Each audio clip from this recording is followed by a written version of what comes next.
An Oklahoma teenager with the chance of a lifetime, not only meeting First Lady Michelle Obama, but also landing a spot on her student advisory board called Better Make Room.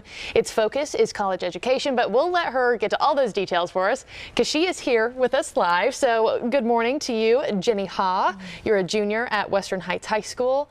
First of all, congratulations. Thank you. I mean, what a big honor that was. And you're just on the heels of this trip. This was last week.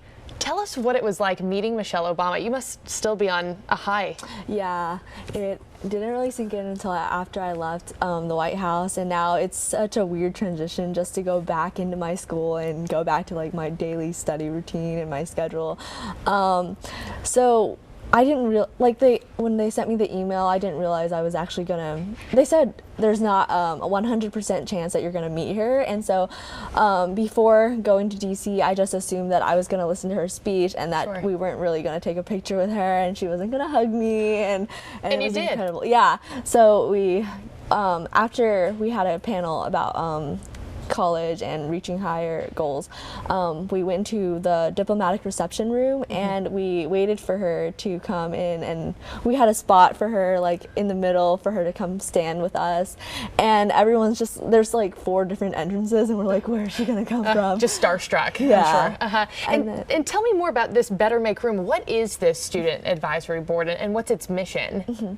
Okay, so Better Make Room is gonna help me give me the resources to encourage a college-going culture at my school. We're really diverse at Western Heights, and I feel like parent involvement isn't as emphasized, and so I think that with the help of Better Make Room, they're gonna help me plan a schedule and implement programs that would help students feel the need to attend higher education. And it doesn't matter if they're going to a community college or attending a VOTEC school. We need to encourage higher education after high school, and it just doesn't stop after graduation. Yeah, just making sure they're continuing those further steps there. Yeah. It's also my understanding that you beat out hundreds of other applicants for this spot. Is that right? Is it hundreds? Is it thousands? And what was that process like? It was 300. Okay. And only 17 members are on the board. I'm the only junior. You were the youngest? Yeah, I'm the youngest one. It goes from, so the range was high school juniors to college sophomores, and I'm the only junior.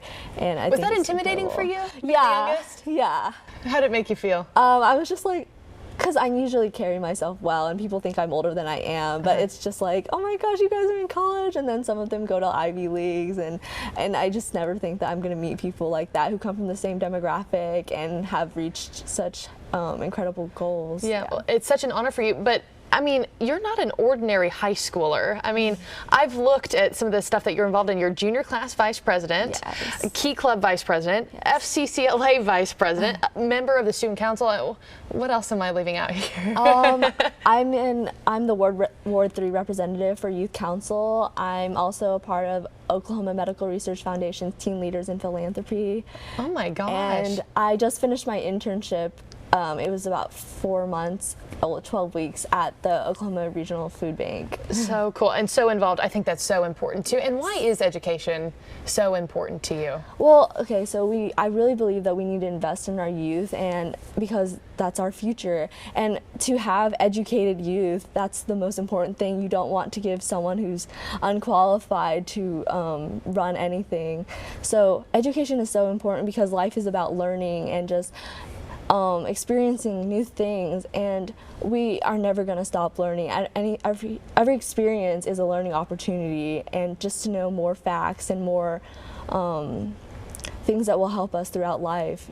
It's never going to end. It's a positive impact. And I think a lot of people will probably listen to this interview and want to know what Michelle Obama was like. You know, what was her demeanor? What was her personality? Was she what you thought, or who you thought she would be in person? Yeah, she's amazing. She's so sweet. And I remember she walked in and she was like, I am so proud of you guys for all you've done. It just felt really genuine and intimate to be in the same room. As she was doing her speech, I didn't think I was gonna cry, but then I started crying at the end, and I was Couldn't just help like, it. oh my gosh. Yeah. And my last question to you, what does the future hold for Jenny Ha? I mean, you've accomplished so much already. This is phenomenal. Where do you see yourself going to college, and what would you like to pursue after that? I want to major in international business, and right now my top would be University of Pennsylvania. Great school. Yes, and I definitely want to pursue all the way up to my PhD. So yeah, and I hope to, after attending college, I do hope to return back to Oklahoma City to give back from all the programs that I learned. I just want to help other high school students, like the programs that I've been in, to encourage education and teach them leadership skills like conflict resolution, ethics, or communication skills. Oh my gosh. Yeah. And you know what? We will see you do it too. I have full faith. It's so nice to meet you. meet you too. And I'm so glad you had that experience. Thank you. And congratulations. Very high honor once again. We'll be right back after this break.